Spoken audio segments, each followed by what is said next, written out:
Hello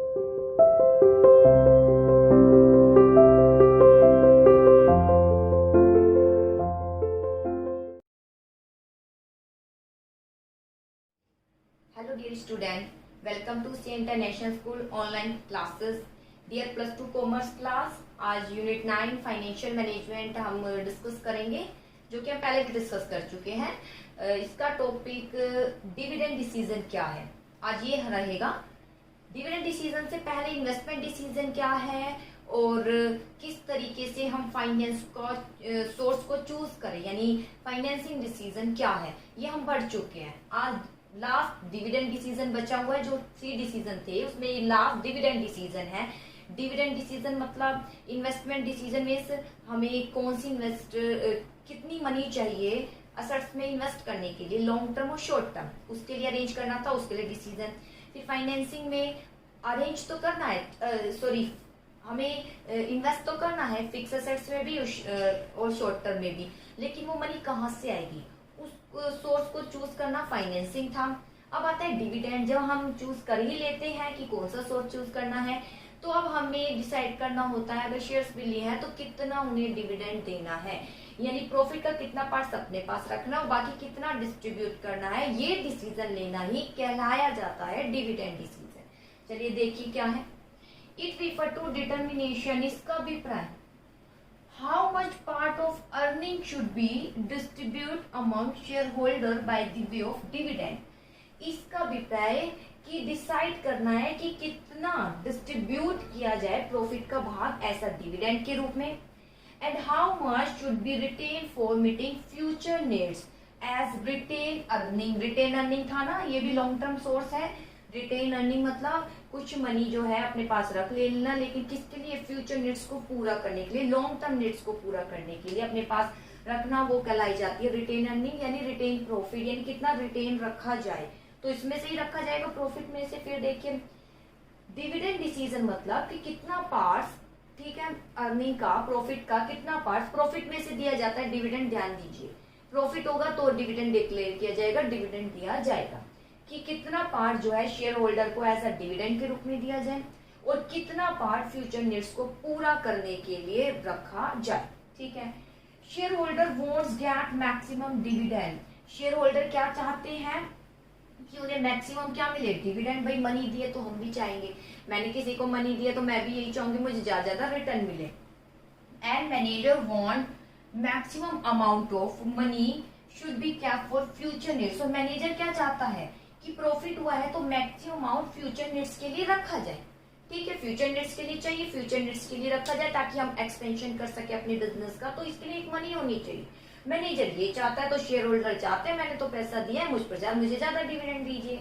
अब क्या किया जाता है, financial manager has to strike balance. अब फाइनेंशियल मैनेजर को इनमें बैलेंस बैठाना होता है कि कितना अमाउंट डिविडेंड के रूप में दें और कितना अमाउंट रिटेन अर्निंग यानी रिटेन किया जाए एज अ फ्यूचर के लिए।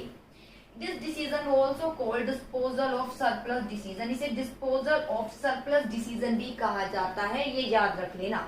डिस्पोजल ऑफ सरप्लस डिसीजन, आपको ये तो पता रहेगा जी डिविडेंड डिसीजन है। बाई चांस ये आ जाए डिस्पोजल ऑफ सरप्लस डिसीजन क्या है तो आप नहीं समझ पाएंगे। नेम से इंडिकेट है, डिस्पोजल या डिस्पोजल करना है, बांटना है। ठीक है। सरप्लस, जो सरप्लस क्या होता है, प्रॉफिट होता है, पढ़ते हैं ना सरप्लस, अकाउंट में भी देखा होगा, सरप्लस यानी प्रॉफिट होता है। प्रॉफिट डिसीजन यानी प्रॉफिट डिसीजन मतलब डिविडेंड डिसीजन को कैसे डिस्पोजल, डिस्पोजल नहीं किस तरीके से बांटा जाए, तो इसको जो है डिस्पोजल ऑफ सरप्लस डिसीजन भी कहा जाता है। होप आपको मीनिंग क्लियर हो गया होगा। मैं फिर बता देती हूँ, डिविडेंड डिसीजन मतलब कि कितना पार्ट अर्निंग का एज अ डिविडेंड के रूप में दिया जाए और कितना पार्ट्स रिटेन किया जाए। शेयर होल्डर चाहते हैं ज्यादा डिविडेंड दिया जाए, तो मैनेजर चाहता है भाई कि ज्यादा जो है मनी बची रहे ताकि फ्यूचर नीड्स को पूरा किया जा सके। फाइनेंशियल मैनेजर इन दोनों में क्या करता है, बैलेंस बनाए रखता है। इस डिसीजन को डिस्पोजल ऑफ सरप्लस डिसीजन भी कहा जाता है।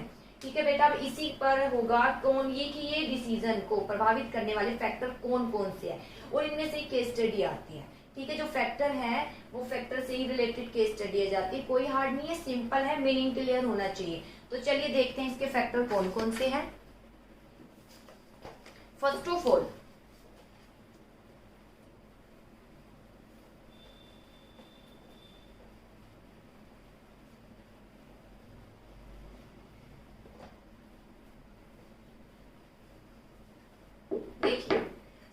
पहले आता है अर्निंग, सबसे पहले फैक्टर आता है अर्निंग। अर्निंग देखिए, अर्निंग में आपको क्या लिखना है, अगर अच्छी अर्निंग हो रही है तो क्या करोगे बेटा, अगर अच्छी अर्निंग हो रही है तो आप क्या कहेंगे, अच्छी अर्निंग हो रही है तो ज्यादा डिविडेंड डिक्लेयर कर सकते हैं। देखिए, the dividend is paid out of presented reserve profit, ये लाइन ध्यान दीजिएगा, डिविडेंड हमेशा किसमें से दिया जाता है, प्रेजेंट या रिजर्व प्रॉफिट में से। डिविडेंड प्रेजेंट या रिजर्व प्रॉफिट में से दिया जाता है, इसको अंडरलाइन कर लेना, एक ही लाइन है, ठीक है। Therefore, greater amount total profit will ensure greater dividend। अगर जितना ज्यादा प्रॉफिट होगा तो हमें डिविडेंड कैसा डिक्लेयर करेंगे, ग्रेटर। कैसा डिक्लेयर करेंगे, ग्रेटर। यहाँ आपको यही बताना है कि डिविडेंड ज्यादा डिक्लेयर करना है या डिविडेंड कम। जैसे इससे पहले फाइनेंसिंग डिसीजन में आप ये बता रहे थे कि किसको एक्सेप्ट करना है और किसको अवॉइड करना है, जैसे या तो डेब्ट को एक्सेप्ट कर रहे थे या इक्विटी को एक्सेप्ट कर रहे थे, दो ही था वहां पर चर्चा। यहाँ पर आप ये बताओगे डिविडेंड ज्यादा डिक्लेयर करना है या डिविडेंड कम डिक्लेयर करना है, ये दो ही लाइनें रहेगी, ठीक है। अर्निंग प्रेजेंट और जो डिविडेंड है प्रेजेंट और रिजर्व प्रॉफिट में से दिया जाता है। अगर प्रॉफिट ग्रेटर है तो ग्रेटर क्या देना चाहिए हमें, डिविडेंड। फर्स्ट कैलकुलेशन ये है। दूसरा, स्टेबिलिटी ऑफ अर्निंग।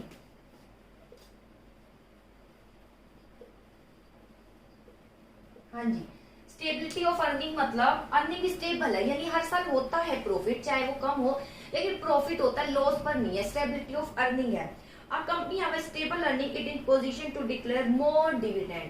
अगर अर्निंग है स्टेबल, स्टेबल मतलब लंबे समय से लाभ ही कमा रहे हो, ये है स्टेबिलिटी ऑफ अर्निंग। अर्निंग में स्टेबिलिटी है, लंबे समय से प्रॉफिट कमा रहे हो, तो इट मीन्स स्टेबिलिटी अर्निंग, तो मोर क्या देना चाहिए, डिविडेंड। डिक्लेयर कैसा करना चाहिए, मोर डिविडेंड। तो देखिए, फर्स्ट अर्निंग, प्रॉफिट हमेशा प्रेजेंट और रिजर्व प्रॉफिट में से देना चाहिए, प्रॉफिट ज्यादा है तो ग्रेटर देना चाहिए डिविडेंड।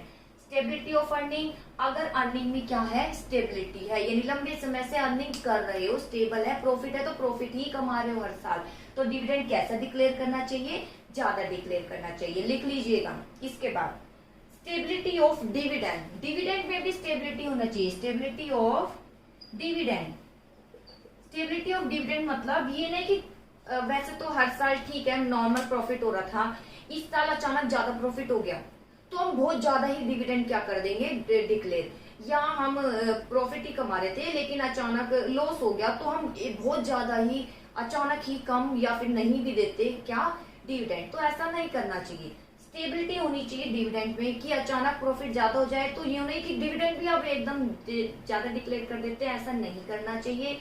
अगर ज्यादा प्रॉफिट भी है तो डिविडेंड थोड़ा बहुत मामूली कर दिया, इंक्रीज तो कर दिया, अदरवाइज बहुत ज्यादा इंक्रीज नहीं करना चाहिए, उसमें स्टेबिलिटी होनी चाहिए। जैसे देखिए, every company adopt policy of maintain the stability of dividend per share. हर एक कंपनी मेंटेन करती है डिविडेंड पर शेयर पर स्टेबिलिटी की, डिविडेंड कितना देना है। हियर स्टेबिलिटी ऑफ डिविडेंड, यहाँ स्टेबिलिटी ऑफ डिविडेंड का अभिप्राय, dividend will no case be allow in fall, means dividend will in no case be allowed to fall, it is always good if the dividend remains stable or increase। ये क्या बोल रहे हैं कि dividend अचानक ना तो इंक्रीज करना चाहिए ना ही क्या करना चाहिए, डिक्रीज। अगर आपका प्रॉफिट भी क्या हो रहा है अचानक इंक्रीज तो अचानक डिक्रीज, तो डिविडेंड में स्टेबिलिटी रहनी चाहिए कि मिनिमम इतना तो मिलेगा, ये श्योरिटी होनी चाहिए, ना कि उससे भी बहुत ज्यादा कम। कि डिविडेंड ये है कि प्रॉफिट ज्यादा भी हो जाए तो 10%, अगर आप यूं कहते श्योरिटी के साथ 10% तो मिलेगा ही।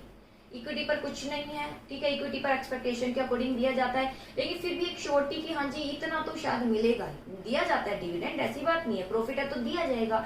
और यही सोचकर चला जाता है कि प्रॉफिट होगा, ये सोचकर नहीं चला जाता कि हर साल लॉस होगा। हर साल लॉस मतलब संस्था क्लोज डाउन हो जाएगी। प्रॉफिट होता है तो प्रॉफिट होता है तो मन में ये तो रहता है जी इतने % तो मिलेगा। जैसे सैलरी का इंक्रीमेंट होता है तो माइंड में ये तो चलता है जी 10% तो इंक्रीज होगी, क्या पता उससे ज्यादा हो जाए तो और हो सकता है उससे कम हो जाए, कि इतनी तो होगी, कुछ माइंड में तो होता है।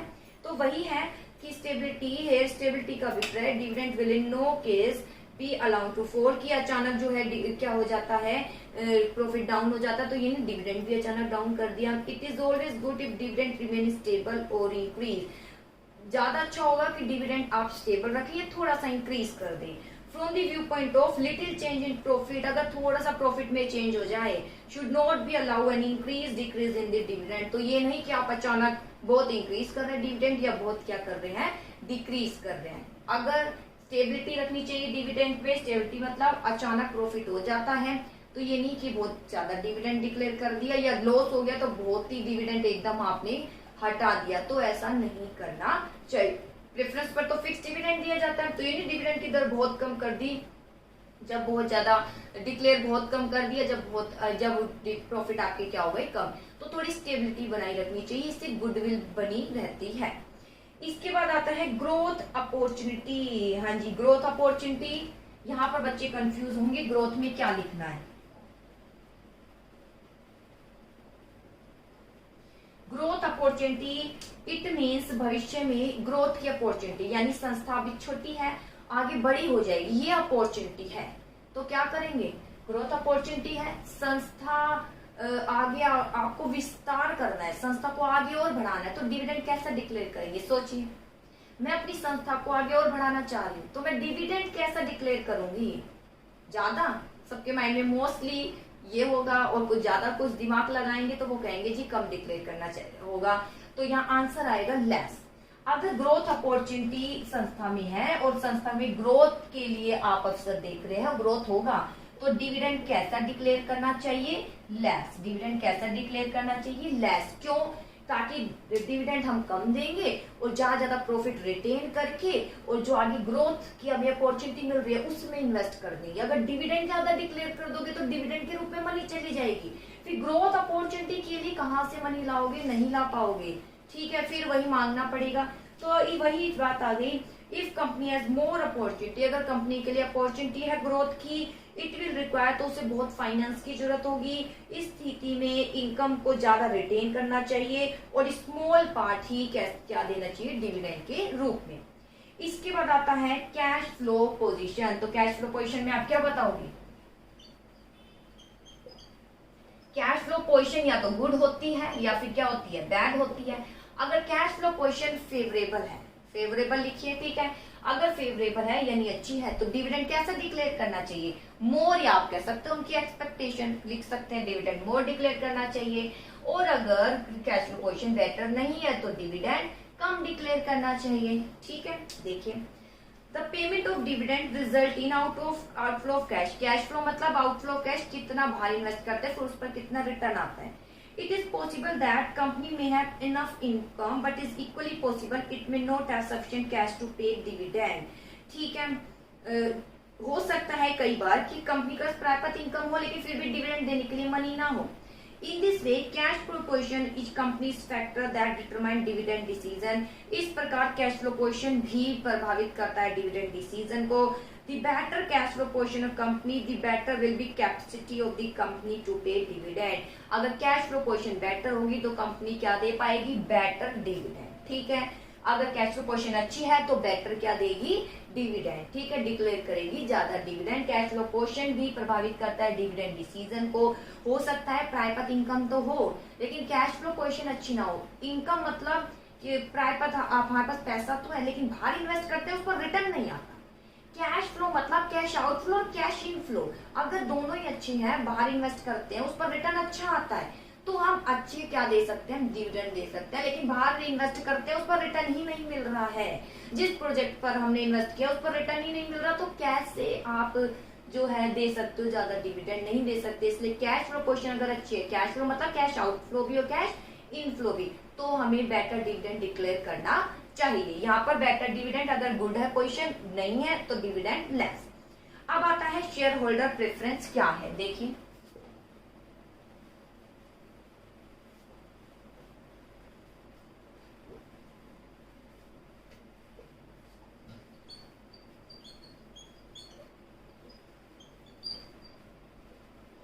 हाँ जी, शेयर होल्डर प्रेफरेंस मतलब कि दो प्रकार के शेयर होल्डर होते हैं।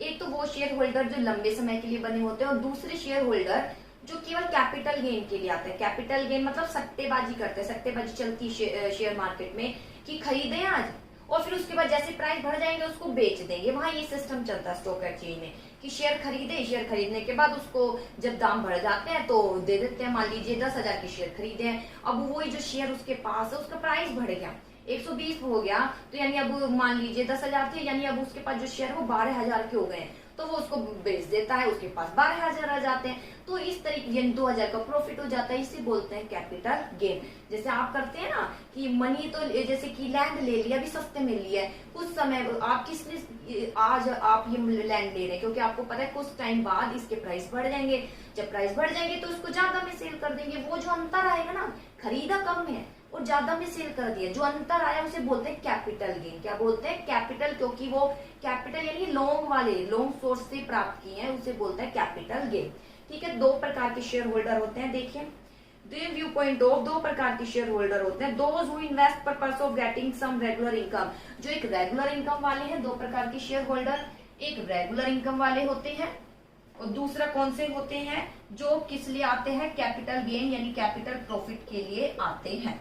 ठीक है, तो अब आप क्या कहोगे, अगर रेगुलर इनकम वाले शेयर होल्डर आपके पास है तो डिविडेंड कैसा डिक्लेयर करोगे? अब बहुत बार बोलिए तो कुछ एक नया वर्ड यूज करेंगे, इनके एक्सपेक्टेशन के अकॉर्डिंग। कैसे डिक्लेयर करेंगे? इनके एक्सपेक्टेशन के अकॉर्डिंग। अगर कैपिटल प्रॉफिट वाले शेयर होल्डर है तो भाई ये तो आज खरीदा ही कल बेच देंगे, तो इन पर जो है अकॉर्डिंग टू इनके, ठीक है, तो ये डिपेंड करेगा कंपनी क्या कर रही है, कंपनी के डिस्क्रिप्शन पर कंपनी कैसा डिक्लेयर करना चाह रही है। देखिए दोज हु इन्वेस्ट, जो कि रेगुलर इनकम वाले हैं, और दूसरे वो जो कैपिटल प्रॉफिट के लिए आते हैं। अगर ज्यादा शेयर होल्डर पहले वाले टाइप के हैं, पहले वाले यानी कि रेगुलर इनकम के हैं, तो डिविडेंड उसके एक्सपेक्टेशन के अकॉर्डिंग डिक्लेयर करना चाहिए। इसके बाद अगर दूसरे हैं तो डिविडेंड के लिए क्या है, कंपनी फ्री है। क्या है? फ्री अभी है कि इनको ज्यादा डिक्लेयर करना है या कम, क्योंकि यही नहीं पता कि भाई इनके पास डिविडेंड, क्योंकि आज एक व्यक्ति ने जो शेयर लिए हैं उसी के पास रहेंगे नहीं, वो दूसरे के पास फॉरवर्ड हो जाएंगे, इस तरीके से ये चल जाता है। तो यहाँ पर डिविडेंड उसके अकॉर्डिंग जितने दिन रहेगा उसके अकॉर्डिंग इसको मिल जाएगा डिविडेंड। तो डिविडेंड के लिए फ्री होते हैं। फिर देखिए केस स्टडी में भी ऐसे ही आएगा कि शेयर होल्डर प्रेफरेंस, यानी दो प्रकार के शेयर होल्डर होते हैं, कैपिटल गेन के लिए आते हैं, दूसरा प्रॉफिट के लिए आते हैं। जो रेगुलर इनकम के लिए, दूसरे कैपिटल प्रॉफिट के लिए। रेगुलर इनकम वाले हैं, लंबे समय तक बने रहेंगे तो उन्हें डिविडेंड ज्यादा, और अगर कैपिटल प्रॉफिट जो आज आए और कल हमारे रहेंगे ही नहीं तो उसके लिए कंपनी क्या रहती है, फ्री रहती है। ठीक है, इसके बाद देखते हैं शेयर होल्डर के बाद टैक्सेशन पॉलिसी। देखिए क्या है टैक्सेशन पॉलिसी, इस पर ध्यान दीजिएगा। टैक्सेशन पॉलिसी क्या है? टैक्सेशन पॉलिसी मतलब जब एक संस्था शेयर्स तो ले लेती है, फिर शेयर होल्डर को डिविडेंड देती है तो एक टैक्स देना पड़ता है, उसे बोलते हैं डिविडेंड पर टैक्स देना। ठीक है, डीडीटी यानी डिविडेंड जो है डिक्लेयर जो किया उस पर क्या दिया जाता है, टैक्स दिया जाता है। ठीक है, तो टैक्सेशन पॉलिसी में क्या है कि दो प्रकार की कंपनी होती है हमारी कंट्री में, एक तो इंडियन होती है और दूसरी कौन सी होती है, फॉरेन कंट्री की कंपनी होती है। एक इंडियन कंपनी होती है, फॉरेन कंपनी होती है। तो डिविडेंड का देख लीजिए, इंडियन कंपनी के लिए जो डिविडेंड है, डिविडेंड पर टैक्स क्या करना पड़ता है, इसको पे करना पड़ता है। डिविडेंड पर क्या दे, जब डिविडेंड डिक्लेयर करती है, डिविडेंड देती है तो इसको क्या करना पड़ता है, टैक्स पे करना होता है। ठीक है, और वहीं जो फॉरेन कंट्री है, फॉरेन कंट्री की जो कंपनी यहाँ पर है, तो बेटा वो यहाँ क्यों आई है, पढ़ा था ना अभी थर्ड यूनिट बिजनेस एनवायरनमेंट में, उन्हें बहुत सी छूट दी गई, अननेसेसरी कंट्रोल बहुत से हटा दिए गए, तो इन पर इनको टैक्स जो ये पे कर, जो डिविडेंड जब ये डिक्लेयर करती है, डिविडेंड जब देती है यानी दे रही होती है, तब इनको टैक्स पर क्या मिलती है, छूट मिलती है, यानी इन्हें टैक्स नहीं देना पड़ता फॉरेन कंट्री को। ये दो बात याद रखना। यानी इंडियन कंपनी है तो वो डिविडेंड जब देगी तो उस पर टैक्स भी देगी। जैसे कि आपने इंपोर्ट एक्सपोर्ट सुना था ना, इंपोर्ट कर रहे हैं वस्तु, एक्सपोर्ट कर रहे हैं, वस्तु आ रही है तब भी वहां टैक्स दिया जा रहा है, वस्तु हम सामने वाला ने वस्तु दे रहा है तो भी वो टैक्स दे रहा है उस पर। ठीक है, और मैं वस्तु ले रही हूँ तो मैं भी उस पर टैक्स दे रही हूँ, दोनों ही तरफ से टैक्स दिए जा रहे हैं। वही बात हो गई कि इंडियन कंपनी है तो उसे वो जब डिविडेंड देगी तो उसे टैक्स पे करना पड़ेगा। वहीं अगर फॉरेन कंपनी है तो उसको टैक्स पर क्या दी गई है, छूट, यानी डिविडेंड पर वो टैक्स पे नहीं करती, इसलिए वो अट्रैक्ट होते हैं यहाँ पर। ठीक है, चलिए अब ये तो आ गई कंपनी के लिए। अब आता है शेयर होल्डर। बेटा शेयर होल्डर को भी टैक्स देना होता है। अगर शेयर होल्डर, ठीक है, अगर आपने इंडियन कंपनी के क्या खरीदे हुए शेयर, तो इंडियन कंपनी जब आपको डिविडेंड देगी तो टैक्स पे करेगी। दूसरा, जब आप शेयर होल्डर हैं, ठीक है, आप क्या है, शेयर होल्डर, और आपने इंडियन कंपनी के क्या खरीदे हैं, इंडियन कंपनी के आपने शेयर खरीदे हैं, तो Indian company dividend per tax पे करेगी, और शेयर होल्डर क्या है, टैक्स से अब क्या हो चुके हैं, फ्री। टैक्स से क्या है, फ्री। कहां तक, यानी 10 लाख तक जो इन्हें अमाउंट डिविडेंड के रूप में मिलेगा उस पर इन्हें कोई टैक्स नहीं देना है। 10 लाख तक शेयर होल्डर को कोई अमाउंट पे नहीं करना है, इसके बाद 15% ये लग जाता है। ठीक है, तो इंडियन कंपनी, ध्यान दीजिए, अगर इंडियन कंपनी डिविडेंड डिक्लेयर करती है तो उसे टैक्स पे करना पड़ेगा। वहीं इसके जो शेयर होल्डर है टैक्स से क्या रखे गए हैं, फ्री, काफी हद तक 10 लाख तक। अगर यही फॉरेन कंट्री की आए तो फॉरेन कंट्री की जो कंपनी है जब डिविडेंड दे रही है कोई टैक्स पे नहीं करना पड़ रहा, लेकिन इसके जो शेयर होल्डर है इनको क्या देना पड़ता है, टैक्स। यानी अगर आपने शेयर फॉरेन कंट्री की कंपनी के खरीदे हैं तो आपको क्या देना पड़ेगा, टैक्स। डिविडेंड पर क्या देना पड़ेगा, टैक्स। ये बात ध्यान रखना। चलिए, the dividend decision to some extent depend on tax policy. जो डिविडेंड है ये टैक्स पॉलिसी पर डिपेंड करता है। If tax rate on dividend is higher, अगर टैक्स रेट हाई है, इंडियन कंपनी है वो टैक्स पे कर रही है और हाई है, टैक्स की रेट हाई हो गई, तो डिविडेंड कैसा डिक्लेयर करेगी, वो कम डिक्लेयर करेगी। ठीक है, लेस डिविडेंड, वाइस वर्सा। लेकिन now day hand of shareholder dividend income is tax free. लेकिन यहाँ पर अब जो है शेयर होल्डर के पास जो इनकम जाती है वो टैक्स फ्री है, इनको टैक्स पर छूट मिल गई है मिनिमम 10 लाख। ठीक है, from this point share holder like to get higher dividend. इस प्रकार शेयर होल्डर हायर क्या ले लेते हैं, डिविडेंड दे पाते हैं। अब आता है स्टॉक मार्केट रिएक्शन। देखिए स्टॉक मार्केट रिएक्शन क्या है।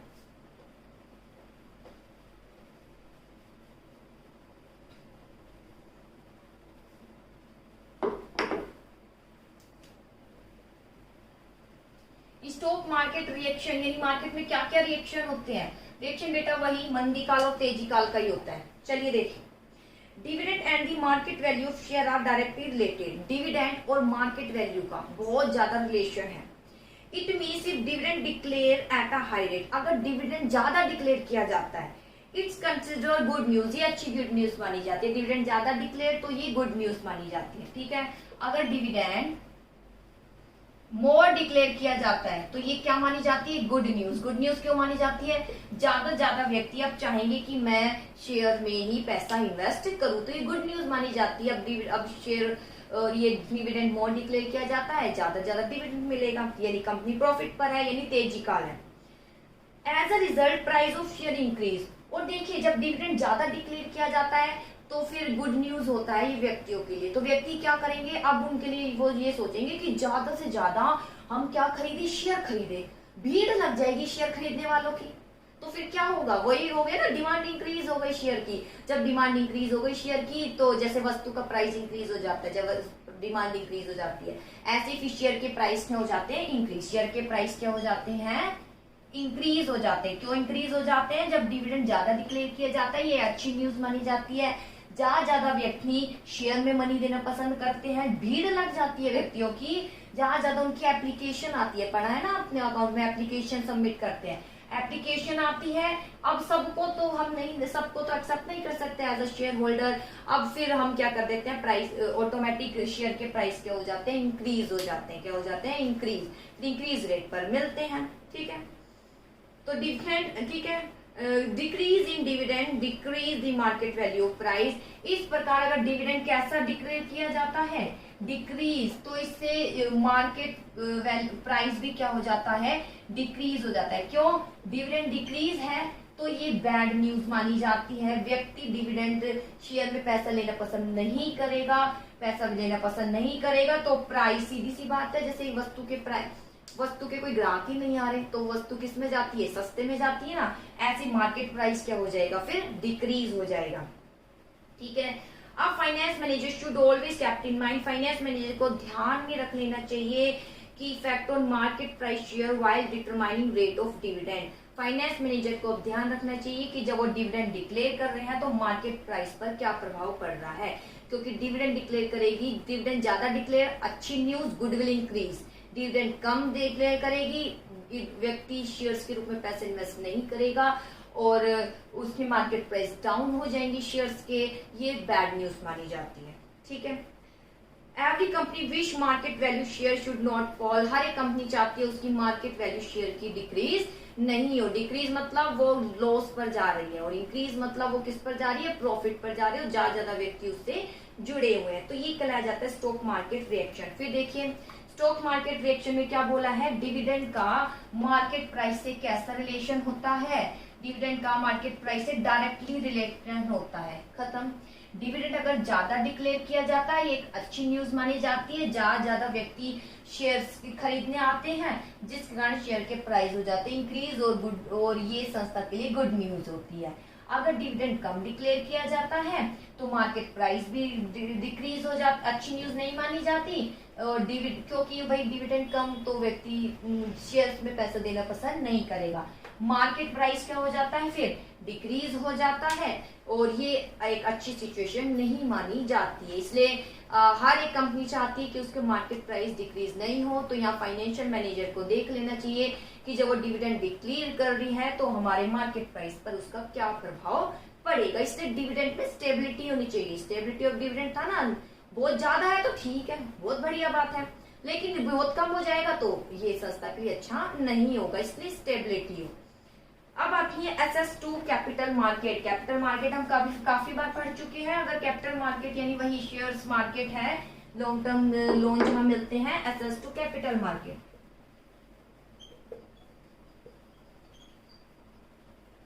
देखिए SS2 कैपिटल मार्केट अगर कैपिटल मार्केट तक पहुंचे, in case need if company can easily collect finance in the capital market, अगर कैपिटल मार्केट से मनी प्राप्त कर लेती है कौन, एक संस्था, ठीक, कैपिटल मार्केट स्टॉक एक्सचेंज में जाके इजिली मनी प्राप्त कर लेती है, इजिली मनी हो गया प्राप्त, तो उसे डिविडेंड कैसा डिक्लेयर करना चाहिए, हाई डिक्लेयर करना चाहिए, बस इतना ही है।